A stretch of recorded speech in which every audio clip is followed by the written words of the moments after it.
Hello friends, welcome to classic சமையல்.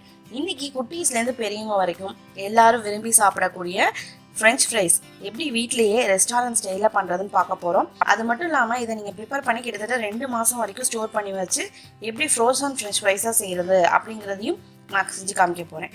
இப்போது இது செய்கிறதுக்கு முதல்ல பார்த்தீங்க அப்படின்னா உருளைக்கிழங்க இந்த மாதிரி நீட்டமாக இருக்கக்கூடிய உருளைக்கிழங்கா சூஸ் பண்ணிக்கோங்க. ரொம்ப சின்னதாக எடுத்துடாதீங்க. இந்த மாதிரி கொஞ்சம் நீட்டாக உருளைக்கிழங்கா பார்த்து சூஸ் பண்ணிக்கோங்க. இப்போ இதனுடைய தோலை நல்லா ரிமூவ் பண்ணதுக்கு அப்புறமா நான் காமிக்கிற மாதிரி அந்த உருளைக்கிழங்க நீட்டமாக கட் பண்ணிக்கோங்க வெர்டிக்கலா. நீங்கள் கட் பண்ணும்போது அதனுடைய திக்னஸ் ஓரளவு அட்லீஸ்ட் 3/4 சென்டிமீட்டராவது இருக்கணும் அந்த உருளைக்கிழங்கோட திக்னஸ். இப்போ அதை இந்த மாதிரி நீட்டமாக நம்ம விரல் அளவுக்கு கட் பண்ணி எடுத்துக்க போகிறேன். இங்கே பார்த்தீங்கன்னா ஒன்று இந்த அளவு மொத்தத்தில் இருக்கணும் உங்களுக்கு.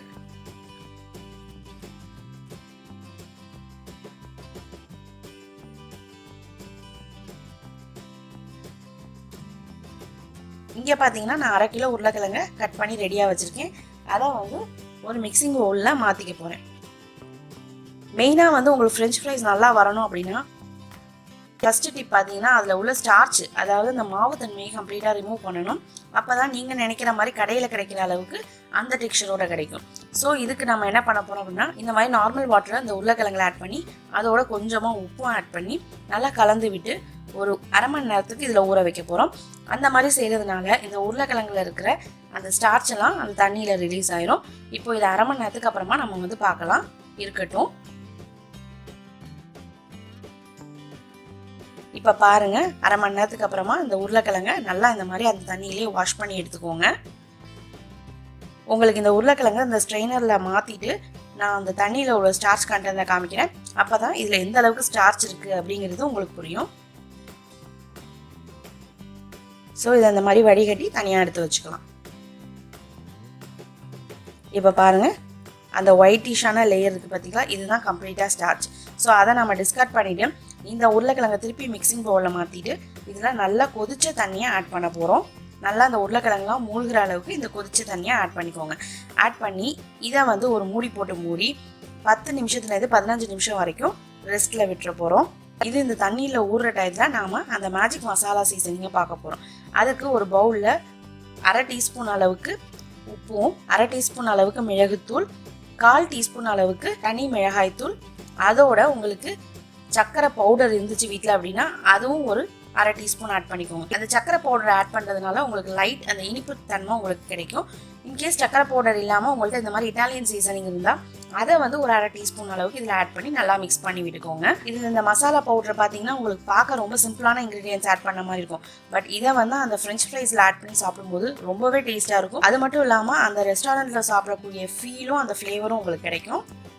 ஸோ இது அப்படியே இருக்கட்டும். இப்போ நாம் அந்த வெந்நீரில் ஊற வச்ச அந்த உருளைக்கிழங்கு நல்லா சோக்காயிருச்சு. இதை நான் எடுத்து ஏன் இதில் ஊற வச்சேங்கிற ரீசனை உங்களுக்கு சொல்கிறேன்.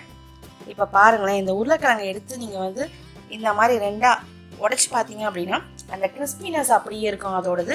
பட் ஆனால் வெந்திருக்கும், கிட்டத்தட்ட அரைவாசி வெந்திருக்கும். இதுதான் இதில் ரொம்ப முக்கியம். இப்போது இதை நீங்கள் நல்லா ட்ரைன் பண்ணி எடுத்துகிட்டு ஒரு டவலில் போட்டு நல்லா தொடச்சி எடுக்க போகிறோம். இதை ஃபேனுக்கு கீழே விட்டுறாதீங்க. இந்த மாதிரி டவலை வச்சு நல்லா ஒத்தி எடுங்க.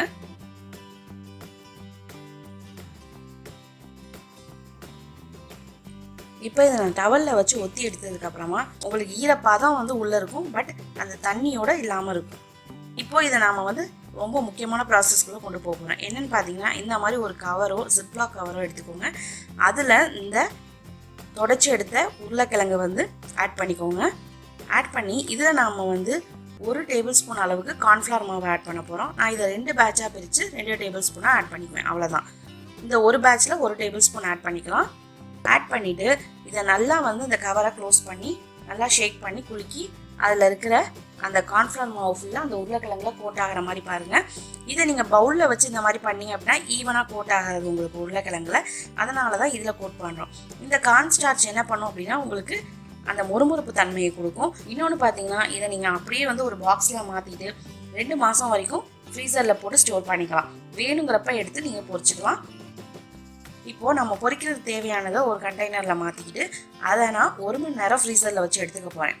நீங்கள் 2 மாதம் வைக்கிறத எப்போ பொரிக்கிறீங்களோ பொரிக்கிறதுக்கு ஒரு 1/2 மணி நேரத்துக்கு முன்னாடி ஃப்ரீசர்லேருந்து எடுத்து ரெஃப்ரிஜரேட்டரில் வச்சுட்டு அதுக்கப்புறமா எடுத்து போகிறீங்க, இல்லைன்னா ரொம்ப ஹார்டனாக இருக்கும், பொரிக்க முடியாது. ஸோ இப்போது இதை நான் வந்து இதை நான் ஃப்ரீஸ் பண்ணி எடுத்துகிட்டு வந்துக்கிறேன் 1 மணி நேரத்துக்கு. அதே மாதிரி இப்போ நம்ம பொரிக்க போகிறப்ப இதில் ரொம்ப முக்கியமாக நோட் பண்ண வேண்டியது வந்து 2 டைம் பொரிச்சு எடுக்கணும். ஸோ ஃபர்ஸ்ட் டைம் பொரிக்கும் போது எண்ணெய் வந்து இப்போ பொரிக்கும் போது உங்கள் எண்ணெய் வந்து ரொம்ப சூடாகவும் இருக்கக்கூடாது, ரொம்ப சூடு கம்மியாகவும் இருக்கக்கூடாது, ரொம்ப மிதமான சூட்டில் இருக்கணும். அதே மாதிரி ஃப்ளேம் வந்து மீடியம் டு ஹை ஃப்ளேமில் வச்சுக்கோங்க. இந்த இதை பொரிக்கும் போது ஒன்றொன்னா தனித்தனியாக ஆட் பண்ணுங்கள், எல்லாத்தையும் ஒரே டயத்தில் பல்காக ஆட் பண்ணிடுறீங்க.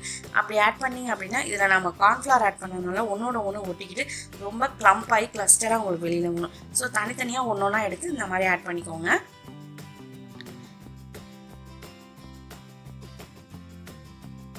இப்போ இதை ஆட் பண்ணி ஒரு 3 நிமிஷத்துக்கு மட்டும் பொரிச்சு வெளியில் எடுத்துருங்க.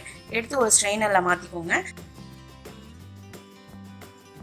மாற்றிட்டு ஒரு 5 நிமிஷத்துக்கு அப்புறமா நல்லா எண்ணெய் சூடாக இருக்கணும். அது மட்டும் இல்லாமல் ஃப்ளேம் ஹையில் இருக்கும்போது இந்த முதல்ல பொரிச்ச பேட்சை திருப்பி எடுத்து போட்டு பொரிக்க போகிறோம். நான் ஆல்ரெடி 2 பேட்ச் பொரிச்சு வச்சுருந்ததை சேர்த்து இதில் நான் ஆட் பண்ண போகிறேன். ஆட் பண்ணி நல்லா இதை வந்து கலர் மேலே அவுட்டர் லேயர் கோல்டன் கலரில் மாறுற வரைக்கும் பொரிச்சு எடுத்துக்கோங்க. அதே சமயம் ரொம்ப கோல்டன் கலருக்கு விட்டுறாதீங்க, அது வந்து உங்களுக்கு சிப்ஸ் மாதிரி ஆயிரும், ஃபிங்கர் சிப்ஸ் மாதிரி. இது வந்து உங்களுக்கு நல்லா வந்து வெளியில் கிறிஸ்பியாக இருக்கணும், உள்ளே அந்த சாஃப்ட் டெக்ஸ்சர் இருக்கணும். ஸோ இந்த மாதிரி பொரிச்சு இப்போ நம்ம எடுத்துக்கலாம். நீங்கள் கடையில் போய் அந்த ஃப்ரோசன் ஃப்ரெஞ்ச் ஃப்ரைஸ் வாங்கிட்டு வந்து செய்கிறதுக்கு பதிலாக இந்த மாதிரியே வீட்டில் மொத்த பேட்சஸ் செஞ்சு வச்சுக்கிட்டீங்க அப்படின்னா அப்பப்போ குழந்தைங்களுக்கு ஈவினிங்கில் பொரிச்சு கொடுத்துக்கலாம். இப்போ அதை நான் பொரிச்சு எடுத்ததை வந்து நல்லா ஸ்ட்ரெயின் பண்ணி எடுத்துகிட்டு கொண்டு போய் ஒரு பிளேட்டில் மாற்றிட்டு நம்மளோட அந்த ஸ்பெஷல் மேஜிக் மசாலாவை இது மேலே ஆட் பண்ண போகிறோம். இந்த மசாலா குவான்டிட்டி ஆட் பண்ணுறது வந்து உங்கள் டேஸ்ட்டுக்கும் உங்கள் தேவைக்கும் ஏற்ற அளவு நீங்கள் ஆட் பண்ணிக்கலாம். ஆட் பண்ணி இதை நல்லா மிக்ஸ் பண்ணி விட்டுட்டு ஸோ இந்த மசாலாவை உங்களுக்கு தேவைக்கு ஏற்ற மாதிரி இதில் நீங்கள் ஆட் பண்ணிவிட்டு நீங்கள் சாப்பிட்லாம். இதை நீங்கள் ஆட் பண்ணுறதுனால நீங்கள் வந்து அந்த ரெஸ்டாரண்ட் சாப்பிடக்கூடிய அந்த ஃப்ளேவர் வந்து ரொம்பவே நல்லா என்ஹான்ஸ்டாக தெரியும். வெறுமனா அந்த பொட்டேட்டோ ஃபிங்கர்ஸை பொரிச்சு சாப்பிட்றதுக்கும் இந்த மசாலா ஆட் பண்ணி சாப்பிட்றதுக்கும் நீங்கள் சாப்பிட்டு பார்த்தா தான் அந்த வித்தியாசத்தை உணர முடியும். இதுக்கு பர்ஃபெக்டான காம்பினேஷன் பார்த்தீங்கன்னா போன ரெசிபி வீடியோவில் போட்ட டொமேட்டோ சாஸ், அதாவது டொமேட்டோ கெச்சப் தான். ஸோ அதுக்கான வீடியோ லிங்க் கீழே டிஸ்கிரிப்ஷன்லையும் கொடுக்குறேன். மேலே டேகும் நான் ஆட் பண்ணியிருக்கேன், நீங்கள் போய் ஸோ கண்டிப்பாக இந்த ஃப்ரெஞ்ச் ஃப்ரைஸ் ரெசிபி உங்கள் வீட்டில் ட்ரை பண்ணி பார்த்துட்டு எப்படி இருக்குன்னு கமெண்ட் பண்ணுங்கள். மறக்காமல் நம்ம சேனலுக்கும் சப்ஸ்கிரைப் பண்ணிடுங்க.